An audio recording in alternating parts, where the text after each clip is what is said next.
എന്ന് എന്റെ ശിഷ്യന്മാരോട് പറയുക. അവർ ഗലീലയിലേക്ക് പോകുന്നു, അവരോട് എത്തുമ്പോഴേക്കും ഞാൻ അവിടെ വന്നിരിക്കും എന്ന് പറയുക എന്നിങ്ങനെ പറഞ്ഞു. ഞാൻ ഇതുവരെ പിതാവിന്റെ സന്നിധിയിലേക്ക് കയറി പോയിട്ടില്ല. അതത്രേ ബദ്ധന്മാരെ പിടിച്ച ഉയരത്തിലേക്ക് കയറി മനുഷ്യർക്ക് ദാനങ്ങളെ കൊടുത്തു എന്ന് പറഞ്ഞിരിക്കുന്നതായ ആ തിരുവചനം.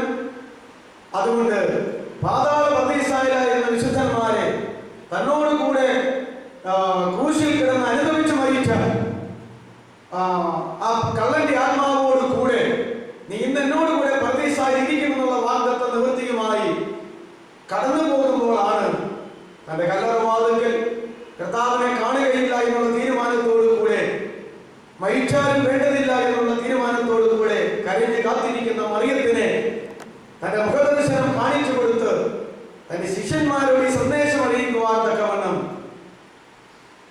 പിതാവിന്റെ സന്നിധിയിലേക്ക് കൊണ്ടുപോയ വിശുദ്ധന്മാരുടെ സമൂഹത്തെ വേദപണ്ഡിതന്മാർ പറയുന്ന പോലെ അവരെ അവിടെ നിർത്തിയിട്ട് തോട്ടത്തിലേക്ക് കടന്നു വന്ന് മറിയയ്ക്ക് പ്രത്യക്ഷനായി ഇത്രയും സംസാരിച്ച് വീണ്ടും അവരെ പിതാവിന്റെ സന്നിധിയിൽ കൊണ്ടുപോയി കാഴ്ചവെച്ച് ഇതിന് ശേഷം താൻ ഗലീലയിലേക്ക് കടന്നു വന്നു എന്നുള്ള കാര്യം നമ്മൾ അത്രത്തോളം കാര്യങ്ങൾ പറഞ്ഞ് അവസാനിപ്പിച്ചു എന്നാണ് എൻ്റെ ഓർമ്മ.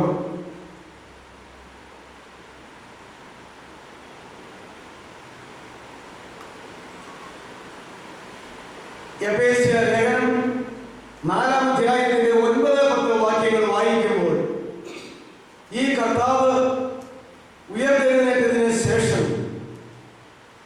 എവിടേക്ക് ഇറങ്ങിയെന്നും എവിടേക്ക് കയറി എന്നും വളരെ വ്യക്തമായിട്ട് അവിടെ രേഖപ്പെടുത്തിയിട്ടുണ്ട്. ആരെങ്കിലും ഒരാൾ ആ 2 വാക്യം ഒന്ന് വായിച്ചാൽ.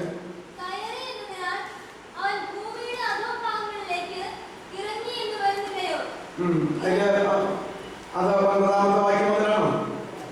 8-ാമത്തെ വാക്യം മുതൽ വായിച്ചു.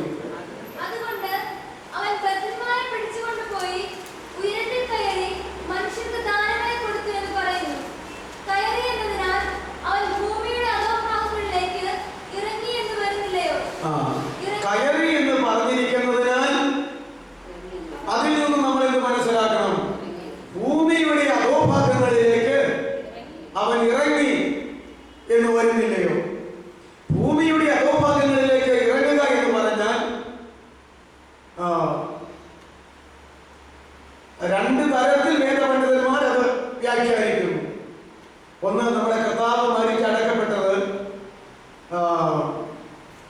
യോസേഫ് എന്ന അരിമത്തിയിലെ മന്ത്രി തനിക്ക് വേണ്ടി പാറയിൽ വെട്ടി ഉണ്ടാക്കിയ പുതിയ കല്ലറയിലാണല്ലോ കർത്താവായിരിക്കുന്ന യേശു ക്രിസ്തുവിനെ അടക്കം ചെയ്തത്. അപ്പോ അന്ന് യഹൂദന്മാരോട് യേശു പറഞ്ഞു, അടയാളം കാണിക്കാൻ ഞങ്ങൾ നിന്നെ വിശ്വസിക്കാം. ഇനി എന്തടയാളം? ഒരൊറ്റ അടയാളമല്ലാതെ നിങ്ങൾക്കില്ല. യോഹന്നാൻ പ്രവാചകൻ 3 രാവും 3 പകലും മത്സ്യത്തിന്റെ ഉള്ളിൽ ആയിരുന്നതുപോലെ ഇനി മനുഷ്യപുത്രൻ 3 രാവും 3 പകലും ഭൂമിക്കുള്ളിൽ ആയിരിക്കും. അപ്പോ ഭൂമിക്കുള്ളിൽ ആയിരിക്കും എന്ന് പറഞ്ഞത് അക്ഷരാർത്ഥത്തിൽ എവിടെയായിരുന്നു എന്ന് പറഞ്ഞിട്ടുണ്ട്. അരിമത്തിയിലെ യോസേഫ് തനിക്കും തന്റെ കുടുംബത്തിനും വേണ്ടി പാറയിൽ വെട്ടിയുണ്ടാക്കിയ പുതിയ കല്ലറയിലാണ് തന്റെ സർവസ്വമായിരിക്കുന്ന യേശു ക്രിസ്തുവിനെ അടക്കം ചെയ്യാനായിട്ടിടയായത്. നിക്കോദിമോസും യോസേഫും കൂടി അടക്കം ചെയ്തത്. അപ്പൊ അരിമത്തിയിലെ യോസേഫിന്റെ പാറയിൽ വെട്ടിയുണ്ടാക്കിയ പുതിയ കല്ലറയിൽ ആയിരിക്കുന്ന യേശു തന്നെ അവിടെ അടക്കപ്പെടുമെന്ന് അറിയാമായിരിക്കെ താൻ യഹൂദന്മാരോട് സംസാരിക്കുമ്പോൾ യോഹന്നാൻ പ്രവാചകൻ 3 രാവും 3 പകലും മത്സ്യത്തിന്റെ ഉള്ളിലായിരുന്നത് പോലെ ഞാൻ ഇനി 3 രാവും 3 പകലും ഭൂമിക്കുള്ളിലായിരിക്കും. അപ്പോൾ ആ കല്ലറയും ഭൂമിക്കുള്ളിലാണ്. എന്നാൽ നമുക്കറിയാം ഇത് എന്തോരം വലിയ കല്ലറ, എന്തോരം ആഴെ കാണും. ആഴെ കാണാൻ അത് വളരെ ചുരുക്കമേ ഉള്ളൂ. എന്നാൽ ഭൂമിയുടെ അധോഭാഗങ്ങളിലേക്ക് ഇറങ്ങി എന്നിവിടെ പറയുന്നതായിട്ട് നമുക്ക് മനസ്സിലാക്കുവാനായിട്ട് കഴിയും.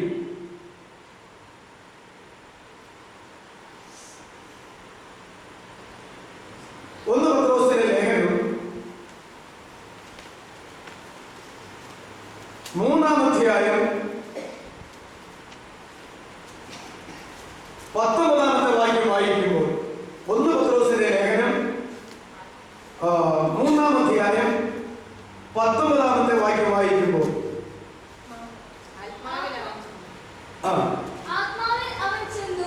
ഇത് നമ്മുടെ കർത്താവിനെ കുറിച്ച് പറയുന്നതാ. വായിച്ചു.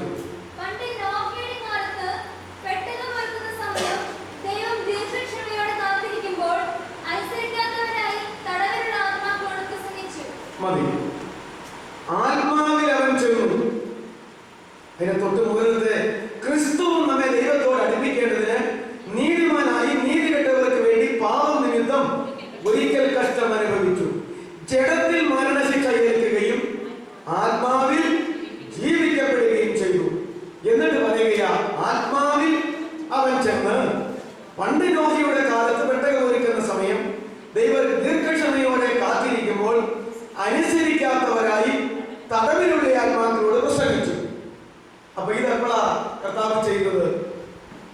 താൻ മരിച്ചടക്കപ്പെട്ടിട്ട് ഉയർത്തെഴുന്നേൽക്കുന്നത് വരെയുള്ള സമയത്ത് താൻ എവിടെ ചെന്ന് പ്രസംഗിച്ചു?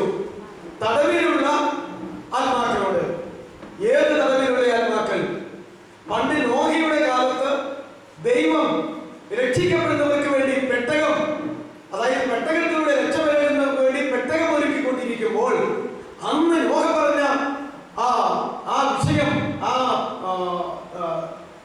രക്ഷയുടെ കാര്യം വിശ്വസിക്കാത്തവരായി തടവിൽ കിടക്കുന്നതായ ഈ ലോകത്തിലെ തടവല്ല, പിന്നെയോ സാത്താനാൽ ബന്ധിക്കപ്പെട്ട് കിടക്കുന്നവരായ ആ ആത്മാക്കളോട് സുവിശേഷം പ്രസംഗിച്ചു. ഈ ഒരു മർമ്മം പത്രോസാണ് പറയുന്നത്. അപ്പോ എവിടെയാണ് ഈ ആത്മാക്കൾ കിടന്നത്? തടവില, അതോ ഭൂമിയുടെ അതോ ഭാഗത്ത്, അതായത് ദുഷ്ടന്മാർ അധിവസിക്കുന്ന പാതാളം, അതിന് മുകളിലത്തെ പാതാളം, അതായത് പാതാള പരദീസ, അതിന്റെ അന്നത്തെ പേര് അബ്രഹാമിന്റെ മടി. അപ്പൊ ആ ഭാഗങ്ങളിലേക്കാണ് കർത്താവ് ഇറങ്ങിപ്പോയത്. അപ്പൊ താൻ ഭൂമിക്ക് ഉള്ളിൽ ആയിരിക്കുമെന്ന് പറഞ്ഞാൽ അതിൽ ഒന്നിലധികം അർത്ഥങ്ങളുണ്ട്. ഒന്ന്, യോസേഫിന്റെ കല്ലറയിൽ തന്റെ ശരീരം ഇരിക്കുന്നു. താൻ ആത്മാവിൽ ഈ സ്ഥലത്തേക്ക് ചെന്ന് സുവിശേഷം പ്രസംഗിച്ചു. എന്നിട്ട് അതിൽ വിടുവിക്കപ്പെട്ട ആത്മാക്കളെയും കൊണ്ട് താൻ എങ്ങോട്ട് കയറി?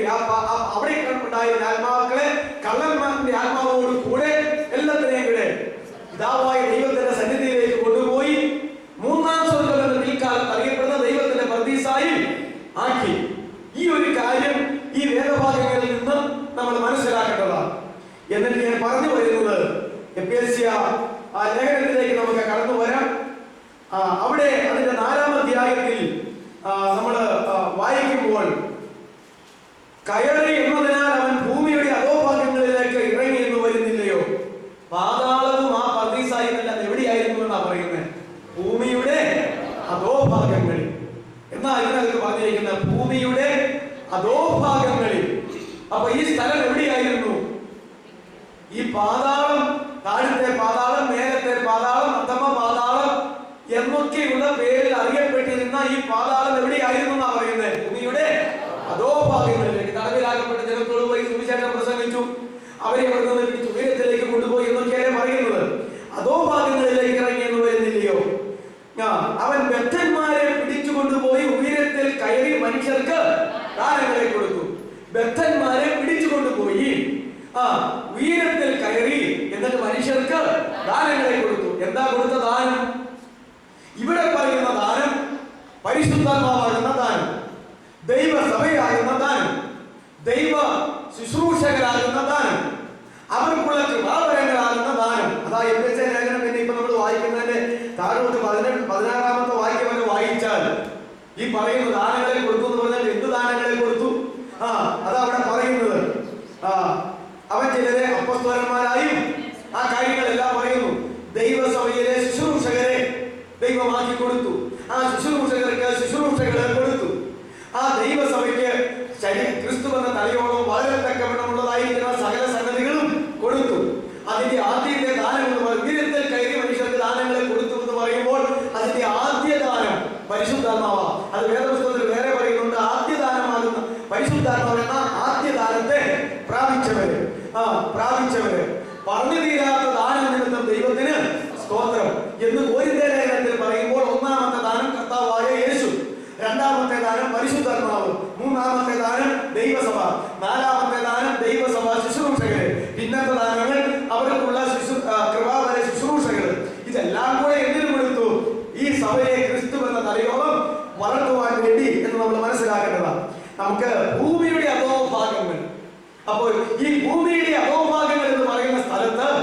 എന്തെല്ലാം ഉണ്ട്? യാതനാ സ്ഥലമാകുന്ന പാതാളമുണ്ട്, വിശുദ്ധന്മാരുടെ ആത്മാക്കൾ വസിക്കുന്ന മേലത്തെ പാതാളം, അല്ലെങ്കിൽ അടിയിൽ നിന്ന് മുകളിലോട്ട് നോക്കിയപ്പോൾ കണ്ടുവെന്ന് പറയുന്നതായ ആ പാതാളം അവിടെ ഉണ്ട്. തമ്മിൽ കടന്നു വരുവാൻ കഴിയാത്ത, നമ്മൾ ചിന്തിക്കാൻ പോവുകയാണ്, ഗർത്തം, അതായത് നിങ്ങൾക്ക് ഇങ്ങോട്ടും ഞങ്ങൾക്ക് അങ്ങോട്ടും കടന്നു വരാൻ കഴിയാതെ ഒരു വലിയ പിളർപ്പ് ഉണ്ടാക്കിയിരിക്കുന്നു എന്ന് പറയുന്നതെല്ലാം അവിടെയുണ്ട്. ഇതെല്ലാം എവിടെയാണ് അവനെ പറയുന്നത്? ഭൂമിയുടെ അധോഭാഗങ്ങളിൽ. അപ്പോ അവൻ കയറി എന്ന് പറയുന്നതിനാൽ അവൻ എങ്ങോട്ട് ഇറങ്ങിയിട്ടുണ്ട്? പ്രവചന പ്രകാരം ഭൂമിയുടെ അധോഭാഗങ്ങളിലേക്ക് ഇറങ്ങിയിട്ടുണ്ട്. അപ്പോ ഇതിനാൽ ഈ അധോഭാഗങ്ങളിലാണ് പാതാളം, മേലത്തെ പാതാളം, താഴത്തെ പാതാളം എന്നൊക്കെ പറയുന്നത് ഉൾക്കൊള്ളിച്ചിരിക്കുന്നത് എന്ന് പറയാനാണ് ഈ പറഞ്ഞു വരുന്നത്. പിന്നെ ഇറങ്ങിയവൻ സകലത്തെയും നിറയ്ക്കേണ്ടതിന് സ്വർഗാദി സ്വർഗത്തിന് മീതെ കയറിയവനുമാകുന്നു. ഇവൻ കയറിയിട്ട് എവിടെ വരെ കയറി? ഉയരത്തിൽ കയറി എന്ന് പറഞ്ഞാൽ ഏത് ഉയരത്തിലാ? സ്വർഗാദി സ്വർഗത്തിന് മീതെ കയറിയവന്, മീതെ കയറിയവന്. അപ്പോ നോക്കിക്കേ, നമുക്ക് എങ്ങനെ ചിന്തിക്കാനായിട്ട് കഴിയും? കർത്താവ് എവിടെ വരെ കയറി? സ്വർഗാദി സ്വർഗത്തിന് മീതെ കയറി, മീതെ കയറി എന്ന് പറഞ്ഞാൽ ഇനി നമുക്ക് വെളിപ്പാട് പുസ്തകം 2 കൊരിന്ത്യർ 12 രണ്ടാമത്തെ വാക്യം വായിക്കുമ്പോൾ ആമുഖം അങ്ങോട്ട് പറഞ്ഞു തീർക്കുകയാ, വേഗം പറഞ്ഞു തീർക്കാം. 2 കൊരിന്ത്യർ 12 വായിച്ചേ. 2 കൊരിന്ത്യർ 12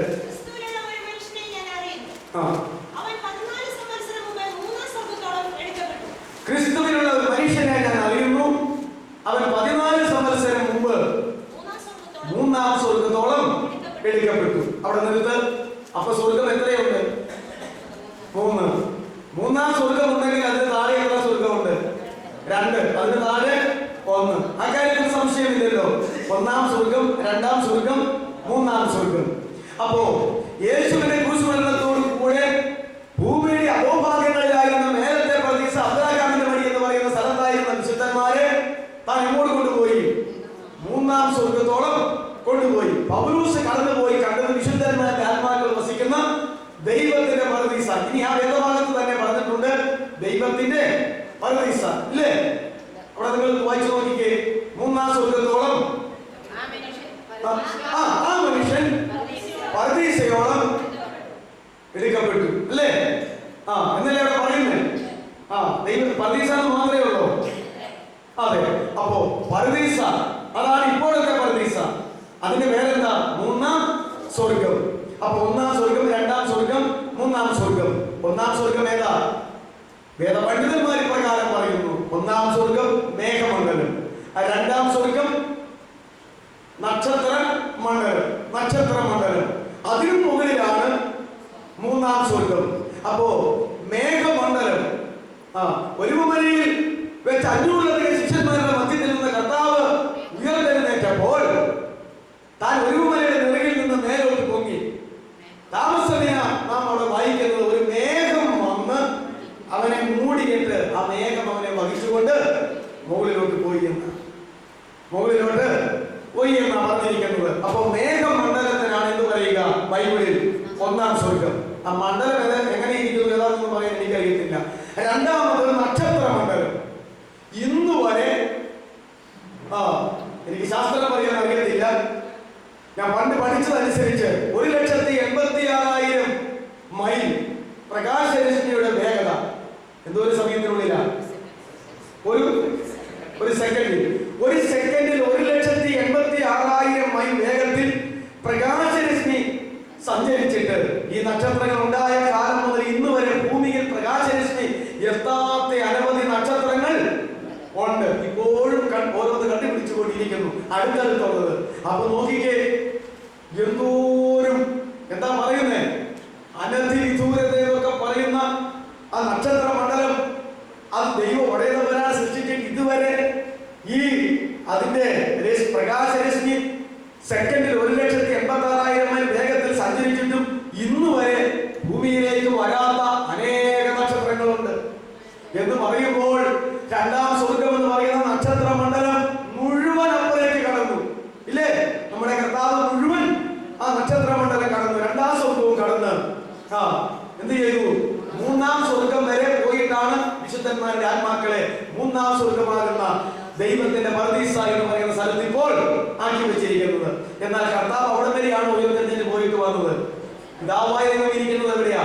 ഒന്നാം സ്വർഗത്തിന് മുകളിൽ, രണ്ടാം സ്വർഗത്തിന് മുകളിൽ, വിശുദ്ധന്മാരുടെ ആത്മാക്കൾ വസിക്കുന്ന മൂന്നാം സ്വർഗം എന്ന് പറയുന്നതിന് മുകളിൽ സ്വർഗാദി സ്വർഗത്തിന് മീതെ വരെ കയറി എന്നാണ് പറഞ്ഞിരിക്കുന്നത്. കർത്താവ് അങ്ങോട്ട് പോയിട്ട് എവിടെ വരെ കയറി? സ്വർഗാദി സ്വർഗത്തിന്, മൂന്നാം സ്വർഗമല്ല, സ്വർഗാദി സ്വർഗത്തിന് മീതെ കയറി. ആ സ്വർഗാദി സ്വർഗത്തിന് മീതെ എന്നുള്ളതിന് വേദപണ്ഡിതന്മാർ ഇപ്രകാരം പറയും, അനാദി സ്വർഗം. ഒരു വാക്ക് വേണ്ടേ? വേണ്ടേ? ആദിക്ക് പകരമുള്ള ഒരു വാക്കാ എന്ത്? എല്ലാത്തിനും ഒരു ആദിയുണ്ട്. മനുഷ്യനൊരു ആദിയില്ലേ? സൃഷ്ടിക്ക് ഒരു ആദിയില്ലേ? ഇല്ലേ? ആദി ദൈവം ആകാശവും ഭൂമിയും സൃഷ്ടിച്ചു. യോഹന്നാന്റെ സുവിശേഷത്തിൽ ആദിയിൽ വചനം ഉണ്ടായിരുന്നു. അപ്പോസ്തല പ്രവൃത്തിയിൽ പത്രോസ് പറയുക, ആദിയിൽ പരിശുദ്ധാത്മാവ് നമ്മുടെ മേൽ എന്ന പോലെ ഇപ്പോൾ ഇവരുടെ മേൽ. നോക്കിക്കേ, പിതാവായ ദൈവത്തിന് ഒരു ആദി സൃഷ്ടിയോടുള്ള ബന്ധത്തിൽ, പുത്രനായ ദൈവത്തിന് ഒരു ആദി ആ വചനത്തോടുള്ളതായിരിക്കുന്ന ബന്ധത്തിൽ, പരിശുദ്ധാത്മാവിന് ഭൂമിയിൽ ഒരു ആദി, ഇതൊക്കെ പറയുന്നുണ്ട്. എന്നാൽ 90-ാം സങ്കീർത്തനം വായിക്കുമ്പോൾ ദൈവം അനാദിയായും ശാശ്വതമായും ദൈവമാകുന്നു. ഒരാദിയിലുമല്ല ദൈവം ഇരിക്കുന്നത്. ആദിക്കപ്പുറേ, ആദി ഇല്ലാത്ത, ആദി എന്ന് പറയാൻ കഴിയാത്ത അനാദി ആയി ആരുണ്ട്? ദൈവമുണ്ട്. അതുകൊണ്ട് ആ ദൈവം ഇരിക്കുന്ന സിംഹാസനത്തിന്റെ പേര് അനാദി സ്വർഗമാകുന്നു എന്ന് വേദപണ്ഡിതന്മാർ പറയുന്നു. സ്വർഗാദി സ്വർഗം എന്ന് ഇവിടെയുണ്ട്. ഒന്നാം സ്വർഗം, രണ്ടാം സ്വർഗം, മൂന്നാം സ്വർഗം, സ്വർഗാദി സ്വർഗം എന്ന് പറയുന്നു. അപ്പോ ഈ കാര്യങ്ങളൊക്കെയും നമ്മളൊന്ന് മനസ്സിലാക്കുക. ഇത്രത്തോളമുള്ള സ്ഥലങ്ങളുണ്ട്. അപ്പൊ ഈ മൂന്നാം സ്വർഗത്തിൽ ഇരിക്കുന്ന വിശുദ്ധന്മാരെ പ്രതിഫലത്തിന്റെ ന്യായാസനത്തിൽ കൊണ്ടുവന്നതിന് ശേഷം ഓരോരുത്തരുടെയും പ്രാപിക്കേണ്ട പ്രതിഫലങ്ങൾ പ്രാപിച്ചതിന് ശേഷം അവരെ പിന്നെ എങ്ങോട്ട് മാറ്റുക? വീണ്ടും മൂന്നാം സ്വർഗത്തിലേക്കാണോ കൊണ്ടുപോകുന്നത്? അല്ല, നിത്യമായ സ്വർഗത്തിലേക്ക്, പിതാവായ ദൈവത്തിന്റെ സിംഹാസനത്തിന്റെ അടുക്കലേക്ക്, പുത്രനായ ദൈവത്തിന്റെ സിംഹാസനത്തിന്റെ അടുക്കലേക്ക്. പിതാവ് എവിടെ ഇരിക്കുന്നുവോ അതിന്റെ വലതുഭാഗത്ത് ഇപ്പോൾ പുത്രൻ ഇരിക്കുന്നത്.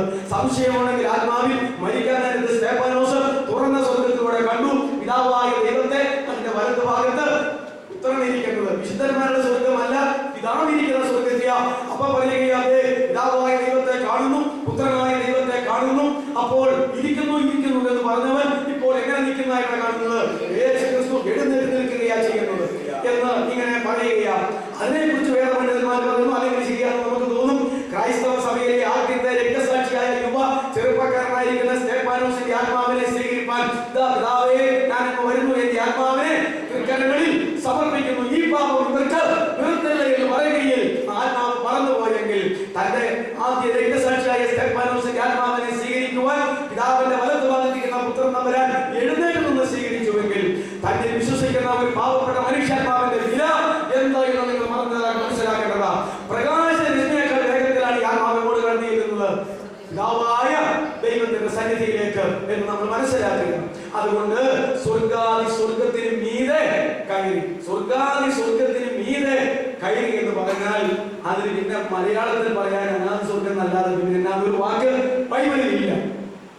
അതുകൊണ്ട് ഇത്രത്തോളമുള്ളതായിരിക്കുന്ന പർദീസായും അതുപോലെ തന്നെ പാതാളവും അതിന്റെ അവാന്തര വിഭാഗങ്ങൾ, ഇത്രത്തോളം കാര്യങ്ങൾ വചനത്തിൽ പറഞ്ഞിട്ടുണ്ട് എന്ന് മാത്രം നിങ്ങൾ ഓർക്കുക. ആ വാക്യം എഴുതിയല്ലോ, എഫേസ്യ 4:9-10, അതുപോലെ 2 കൊരിന്ത്യർ 12:2-3 ഈ വാക്യങ്ങൾ നിങ്ങളുടെ ഓർമ്മയിൽ ഇരിക്കട്ടെ. ആദിയിൽ ദൈവം, ഉൽപ്പത്തി 1:1, ആദിയിൽ വചനം, യോഹന്നാൻ 1:1, ആദിയിൽ പരിശുദ്ധാത്മാവ്, അപ്പോസ്തല പ്രവൃത്തി 11:14. ആദിയിൽ 3 കിട്ടാൻ വേണ്ടി ഞാൻ ആ വാക്യം പറഞ്ഞത് മാത്രമേ ഉള്ളൂ.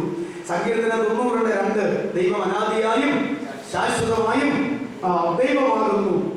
അപ്പോ പാതാളം, മേലത്തെ പാതാളം, അധമ പാതാളം, പരദീസ, അബ്രാഹാമിന്റെ മടി, ഒന്നാം സ്വർഗം, രണ്ടാം സ്വർഗം, മൂന്നാം സ്വർഗം, ദൈവത്തിന്റെ പരദീസ, സ്വർഗാദി സ്വർഗം, അനാദി സ്വർഗം, ഇങ്ങനെ പോകുന്നു ഒരുപിടി കാര്യങ്ങൾ.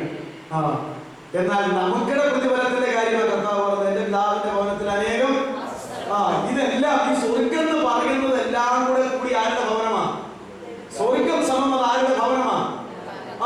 അത് പിതാവായ ദൈവത്തിന്റെ ഭവനം. അതാണ് നമ്മൾ മനസ്സിലാക്കേണ്ടത്. അപ്പൊ ഈ സ്വർഗത്തെ താമസിച്ചിട്ടുണ്ടെങ്കിലും ഇതെല്ലാം സ്വർഗം എന്ന് പറയുന്നതെല്ലാം പിതാവായ ദൈവത്തിന്റെ ഭവനമാണ്. എന്നാൽ പാതാളം, തീനരകം എന്നൊക്കെ പറയുന്നത് ആരുടെ ഭവനമാണ്? സാത്താനും അവന്റെ ദൂതന്മാർക്കും വേണ്ടി ഒരുക്കി വെച്ചിട്ട് ഈ ലോകത്തിൽ കൃപയെ നിരസിച്ച് കർത്താവിനെ അംഗീകരിക്കാതെ രക്ഷിക്കപ്പെടാതെ കടന്നു പോകുന്നവരെയും കൂടെ പിന്നെ അവർക്ക് വേണ്ടി ഒരുക്കപ്പെട്ട ഈ സ്ഥലത്തേക്ക് അവരോട് കൂടി അങ്ങ് പറഞ്ഞു വിടുന്നു. അല്ലാതെ ഏതെങ്കിലും ഒരു മനുഷ്യനെ നരകത്തിലേക്ക് വിടുവാൻ ദൈവത്തിന് ആഗ്രഹമുണ്ടോ? ഉണ്ടോ? ഇല്ല. മനുഷ്യർക്ക് വേണ്ടി ദൈവം നരകം സൃഷ്ടിച്ചിട്ടുണ്ടോ? ഇല്ല. പിശാചിനും അവന്റെ ദൂതന്മാർക്കും വേണ്ടി ഒരുക്കപ്പെട്ടിരിക്കുന്ന നിത്യാഗ്നിയിലേക്ക് നിങ്ങൾ വന്ന് പോകും. കാരണം എന്നോട് കൂടെ ജീവിക്കാൻ മനസ്സില്ലാതെ അവരോട് കൂടി ആയുഷ്കാലം മുഴുവൻ ജീവിച്ച് ഈ ലോകത്തിലെ എല്ലാവിധമായ സുഖ സൗകര്യാദികളും അർത്ഥാൽ പാപകരങ്ങളായ എല്ലാ അവസ്ഥകളും അനുഭവിച്ച് ജീവിച്ചവർക്ക് തരാനായിട്ടുള്ള ആ കാര്യം നിങ്ങൾക്ക് വേണ്ടിയല്ല ഞാൻ സ്വർഗം ഒരുക്കിയതെങ്കിലും നിങ്ങളെ എങ്ങോട്ട് വിടാനേ എനിക്ക് പറ്റത്തുള്ളൂ, അങ്ങോട്ട് വിടാനേ പറ്റത്തുള്ളൂ. ഇങ്ങനെയാണ് അതിന്റെ വിഭജനങ്ങൾ എന്ന് നമ്മൾ മനസ്സിലാക്കുക. ഞാൻ ആമുഖം പറച്ചില് ഇവിടെ അവസാനിപ്പിക്കട്ടെ. തുടർന്ന് ഇതിന്റെ അകത്തേക്ക് കടന്ന് ഓരോരോ കാര്യങ്ങൾ ചിന്തിപ്പാൻ തക്കവണ്ണം ഒരു വേദഭാഗം മാത്രം ഞാൻ തുടങ്ങുന്നു. എന്നിട്ട് ഞാൻ കഴിഞ്ഞ ദിവസം തന്നെ പറഞ്ഞു, ഒരു പഴയ നിയമത്തിൽ മരണത്തെ കുറിച്ച് ഒരു 12 വാക്യമുണ്ട്. പുതിയ നിയമത്തിലും മരണത്തെ കുറിച്ച് ഒരു 12 വാക്യങ്ങൾ നമുക്ക് കൂടി ചിന്തിക്കേണ്ടതുണ്ട്. വേറെ വാക്യമില്ലാന്നല്ല, പ്രധാനപ്പെട്ട വാക്യങ്ങൾ ചിന്തിക്കേണ്ടതുണ്ട് എന്ന് ഞാൻ പറഞ്ഞിരുന്നു. ആ വാക്യങ്ങൾ ചിന്തിക്കുന്നതിന് മുമ്പ് ഒരു വേദഭാഗം നമ്മൾ ചിന്തിച്ചെങ്കിലേ ഈ വാക്യങ്ങളിൽ ചിന്തിക്കുമ്പോൾ നമുക്ക് വേഗം മനസ്സിലാകത്തുള്ളൂ. ഇപ്പൊ ചിന്തിക്കാനായിട്ട് പോകുന്ന വേദഭാഗം നമുക്ക് എല്ലാവർക്കും വളരെ പരിചയമുള്ളതും എപ്പോഴും എല്ലാവരുടെയും പുസ്തക വിഷയവും ക്ലാസിന്റെ വിഷയവും ഒക്കെ ആയിരിക്കുന്ന ലൂക്കോസിന്റെ സുവിശേഷം 16-ാം അധ്യായത്തിന്റെ 19 മുതൽ 31 വരെയുള്ള വേദഭാഗമാണ്. ധനവാന്റെയും ലാസറിന്റെയും ജീവചരിത്രം. ധനവാന്റെയും ലാസറിന്റെയും ജീവചരിത്രം. കാരണം മനുഷ്യന്റെ ഈ ലോക ജീവിതത്തെ കുറിച്ചും മനുഷ്യന്റെ മരണത്തെ കുറിച്ചും മനുഷ്യന്റെ മരണാനന്തര ജീവിതത്തെ കുറിച്ചും നമ്മുടെ കർത്താവ് ഈ ഭൂമിയിലായിരുന്നപ്പോൾ നേരിട്ട് ആ ജനത്തോട് സംസാരിച്ചതായിട്ടുള്ള നിത്യസത്യങ്ങളാണ് ഈ വിഷയത്തിൽ ഉള്ളത്. അതുകൊണ്ട് ഇപ്പോൾ നമ്മൾ അല്പ സവിസ്തരമായി ചിന്തിക്കുന്ന വേദഭാഗം ധനവാനും ലാസറും, ധനവാന്റെയും ലാസറിന്റെയും ജീവചരിത്രം എന്നൊക്കെ പറയാം. ലൂക്കോസ് 16-19 മുതൽ 31 വരെ. എന്റെ ചെറുപ്പകാലത്ത് ഞാൻ ഇപ്പോഴും ഓർക്കുന്നു, ഞാൻ സൺഡേ സ്കൂൾ പഠിച്ചിരുന്ന ആ കാലഘട്ടത്തിൽ പുതിയ നിയമ വേദപാഠങ്ങളിൽ, പഴയ നിയമത്തിലെയും പുതിയ നിയമത്തിലെയും വേദഭാഗങ്ങളുണ്ട്. ആ പുസ്തകം നിങ്ങൾ പ്രായമുള്ളവർക്കൊക്കെ പരിചയം കാണും. യാക്കോബായ സഭയിൽ മരിച്ചുപോയ DC ഗീവർഗീസ് കോറെപ്പിസ്കോപ്പ എന്ന് പറയുന്ന ഒരച്ഛൻ ജീവിച്ചിരുന്നു. ആ അച്ഛൻ യാക്കോബായ സഭയിൽ സുവിശേഷത്തിന്റെ വിത്ത് വിതയ്ക്കുകയും കൂട്ടായ്മ സ്റ്റാർട്ട് ചെയ്യുകയും ചെയ്ത ഒരച്ഛനായിരുന്നു. ഈ അച്ഛൻ കിഴക്കമ്പലത്തേറായി താമസിച്ചുകൊണ്ടിരുന്നു. അവിടെ നിന്ന് തന്റെ ഭാര്യ മരിച്ചിട്ട് അവരെ അവിടെ അടയ്ക്കുകയും അതിനുശേഷം താൻ കത്തോലിക്ക സഭയിലേക്ക് പോകുകയും മരിക്കുന്ന കാലഘട്ടത്തിൽ തിരുവല്ലായി കത്തോലിക്ക വൈശ്യ അച്ഛന്മാർക്ക് താമസിക്കുന്നതായ ആ സ്ഥാപനത്തിൽ വെച്ച് താൻ മരിച്ചു മാറ്റപ്പെടുകയും ചെയ്തു. അപ്പോ ഇതാണ് DC ഗീവർഗീസ് കോറെപ്പിസ്കോപ്പ എന്ന് പറയുന്നത്. ശരിയാ, വാലയച്ചൻ എന്ന് പറഞ്ഞാൽ അറിയത്തുന്ന വാലയച്ചൻ. ഈ കോലഞ്ചേരിയിലുള്ള ഒരു വാലയച്ചനല്ല, ഒരച്ഛൻ ഇപ്പം ഉണ്ടായിരുന്ന എന്നെ പോലെ ഒരു ചെറുക്കാർത്ത നിറമൊക്കെയുള്ള ഓർത്തഡോക്സിലാണെന്ന് എനിക്ക് തോന്നുന്നു. ഞങ്ങൾ ഒരുമിച്ച് ഉച്ചാനി അച്ഛൻ്റെ കൂടെ, ഇപ്പോഴത്തെ ബിഷപ്പിന്റെ അപ്പനച്ഛൻ്റെ കൂടെ തച്ച് പഠിച്ച ആ വാലയച്ചനല്ല, ഇത് വേറൊരു വാലയച്ചൻ. വാലയച്ചൻ എന്ന് പറഞ്ഞാൽ അറിയത്തുള്ളൂ. അപ്പോ അദ്ദേഹമാണ് സൺഡേ സ്കൂൾ പുസ്തകം ആ കാലത്ത് എഴുതി ക്രമീകരിച്ചത്. സൺഡേ സ്കൂൾ പുസ്തകം എഴുതി ക്രമീകരിച്ച അച്ഛൻ്റെ പേരാണ് ഞാൻ ഈ പറഞ്ഞത്. അപ്പോൾ പഴയ നിയമത്തിൽ നിന്നും കുറെ പാഠങ്ങളുണ്ട്. 1 മുതൽ 10 വരെയുള്ള ക്ലാസ്സുകളിൽ ഏത് ക്ലാസ് ആയാലും പുതിയ നിയമത്തിലുമുണ്ട്. അതിൽ പുതിയ നിയമത്തിൽ ഈ ധനവാന്റെയും ലാസറിന്റെയും പാഠത്തിന്റെ പേര് ധനവാന്റെയും ലാസറിന്റെയും ഉപമ എന്നാണ്. അങ്ങനെയാ പഠിച്ചത്. എനിക്ക് തോന്നുന്നത് ഇപ്പോഴും അങ്ങനെ പഠിച്ചിട്ടുള്ളവരും വിശ്വസിക്കുന്നവരും അത് തന്നെ പഠിപ്പിക്കുന്നവരും കാണും. യഥാർത്ഥത്തിൽ അത് ഉപമയല്ല, അത് ഉപമ അല്ല, ഒരു സങ്കല്പ കഥയല്ല, അത് സംഭവ ചരിത്രമാണ്, സംഭവിച്ചിട്ടുള്ള ചരിത്രമാണ്. അത് ഈ സംഭവം മരിച്ചുപോയവരുടെ സംഭവ ചരിത്രം പറയാൻ ആർക്കായി അറിയാവുന്നത്? ജീവനോടിരിക്കുന്നവരുടെ സംഭവ ചരിത്രങ്ങൾ അവർക്കോ അവരുടെ സ്വന്തപ്പെട്ടവർക്കോ ഒക്കെ പറയാനായിട്ട് കഴിയും, ഇല്ലേ? സംഭവ ചരിത്രമല്ല, ജീവചരിത്രം. ഒരൊറ്റ തിന്മയും അതിനകത്ത് കാണത്തില്ല, എല്ലാ നന്മയും അതിനകത്ത് കാണുകയും ചെയ്യും. എന്നാൽ ഈ 64 പുസ്തകമുള്ള വേദപുസ്തകം നിങ്ങൾ വായിച്ചു നോക്ക്. പഴയ നിയമത്തിലും പുതിയ നിയമത്തിലും, പ്രത്യേകിച്ച് പഴയ നിയമത്തിൽ ഒരുപിടി ആളുകളുടെ ജീവചരിത്രം എഴുതിയിട്ടുണ്ട്. ജീവചരിത്രം എഴുതിയിട്ടുണ്ടെങ്കിൽ അവരുടെ ജീവിതകാലത്ത് ചെയ്ത വേണ്ടാധീനങ്ങളും തിന്മകളും പാപങ്ങളും നന്മകളും അതിനകത്ത് ഒരുപോലെ എഴുതിയിട്ടുണ്ട്. ശരിയല്ലേ? ദാവീദിന്റെ ജീവിതത്തിൽ ഒരു വ്യഭിചാരം, ദാവീദിന്റെ ജീവിതത്തിൽ അതേ തുടർന്ന് ഒരു കൊലപാതകം, അതൊക്കെ അവിടെ എഴുതി വെച്ചിട്ടുണ്ട്. പുസ്തകത്തിൽ എഴുതി വെച്ചിട്ടില്ലേ? ലോത്തിനെ നിങ്ങൾക്കറിയാം, അബ്രഹാമിന്റെ സഹോദരപുത്രൻ. ലോത്തിന്റെ ജീവിതത്തിൽ വന്ന എന്താ പറയുന്നത്? ഭയങ്കരമായ മ്ലേച്ഛത. അതെന്തിനാ ഞാൻ കൊടുത്തത്? ഇത് എന്നാ വിവരമുള്ള വേദപുസ്തകത്തിൽ എഴുതി വെച്ചേക്കണേ. നീ വായിക്കാൻ കൊള്ളില്ലാത്ത, കേൾക്കാൻ കൊള്ളില്ലാത്ത ഈ വിടക്ക് കാര്യങ്ങളൊക്കെ എഴുതാൻ വേറെ ഇതൊരു നല്ല കാര്യങ്ങളുണ്ടായിരുന്നു. ഒരു കാലത്ത് ഞാൻ ചിന്തിച്ചതാ. പിന്നീടാണ് ഞാൻ ചോദിക്കാൻ പോയത് എന്തുകൊണ്ടാണ്. അപ്പോഴാ പറഞ്ഞത് ഇതിന്റെ പേര് തന്നെ സത്യവേദ പുസ്തകം. അതുകൊണ്ട് ഏത് മനുഷ്യന്റെ ചരിത്രം എഴുതിയാലും ഉള്ളതുപോലെ ഇതിനകത്ത് ആരും അത്ര മിടുക്കന്മാരാകട്ടെ. മനുഷ്യർക്കെ തിന്മ കേൾക്കുമ്പോ വിഷമം അല്ലേ? ദൈവത്തിനോ ഏത് മനുഷ്യരെയും നന്മയായിട്ട് തിന്മയായിട്ട് പറയുന്നവനാ ദൈവം. ദൈവത്തിന്റെ ആത്മാവ് എഴുതിയാൽ അങ്ങനെ എഴുതിയിട്ടുള്ളൂ. അതുകൊണ്ടാണ് ലോകത്തിന്റെ ചരിത്രം അവിടെ എഴുതി വെച്ചത്. അബ്രഹാം എത്ര എണ്ണത്തിന്റെ കൂടെ പോയിട്ടുണ്ടോ ആ കാര്യമെല്ലാം എഴുതി വെച്ചിട്ടുണ്ട്. സാധാരണ കൂടെ ആയിരുന്നു, ഒരിക്കൽ ആകാരന്റെ കൂടെ ആയിരുന്നു, മറ്റൊരിക്കൽ കെതൂറായുടെ കൂടെ ആയിരുന്നു. ഇതൊക്കെ അവിടെ എഴുതി വെച്ചിട്ടുണ്ട്. ദാവീദിന് എത്ര ഭാര്യമാരുണ്ടായിരുന്നു അതൊക്കെ എഴുതി വെച്ചിട്ടുണ്ട്. ശലോമോൻ എത്ര ഭാര്യമാരുണ്ടായിരുന്നു എന്നൊക്കെ മറന്നുപോയി. അതെല്ലാം എഴുതി വെച്ചിട്ടുണ്ട്. ഈ എഴുതി വെച്ചിരിക്കുന്നതെല്ലാം വെളിപ്പെടേണ്ടതാണ്. അതുകൊണ്ട് ഇപ്രകാരമാണ് ആ ചരിത്രങ്ങൾ മുമ്പോട്ട് പോകുകയുള്ളൂ. അതുകൊണ്ട് സംഭവ ചരിത്രമാണ്, മരിച്ചവന്റെയും രണ്ട് മരിച്ചവരുടെ സംഭവ ചരിത്രമാണ് ഈ പറഞ്ഞിട്ടുള്ളത്. ജീവനോടിരുന്നവരെ എഴുതാൻ ഈ ഭൂമിയിൽ എല്ലാവർക്കും അറിയാം. പക്ഷേ മരിച്ചിട്ടുള്ള കാര്യങ്ങൾ എഴുതാൻ ആർക്കേ അറിയത്തുള്ളൂ? ദൈവത്തിന് മാത്രമേ അറിയത്തുള്ളൂ. അതുകൊണ്ടാണ് കർത്താവ് പറഞ്ഞത്, താൻ ആത്മാക്കളുടെ ഉടയവൻ ആരാ? ദൈവം തമ്പുരാൻ അല്ലേ? ജീവന്റെ മേൽ അധികാരമുള്ളവൻ ആരാ? ദൈവം തമ്പുരാൻ. മരണത്തിന്റെ മേൽ അധികാരമുള്ളവൻ ആരാ? ദൈവം തമ്പുരാൻ. അതുകൊണ്ടാ ആ ദൈവം തമ്പുരാൻ ഇത് പറഞ്ഞത്. അതുകൊണ്ട് ഒരിക്കലും ഇത് ഉപമയല്ല, ഇത് സങ്കല്പകതയല്ല, ഇത് സംഭവിച്ചിരിക്കുന്ന ചരിത്രമാണ്.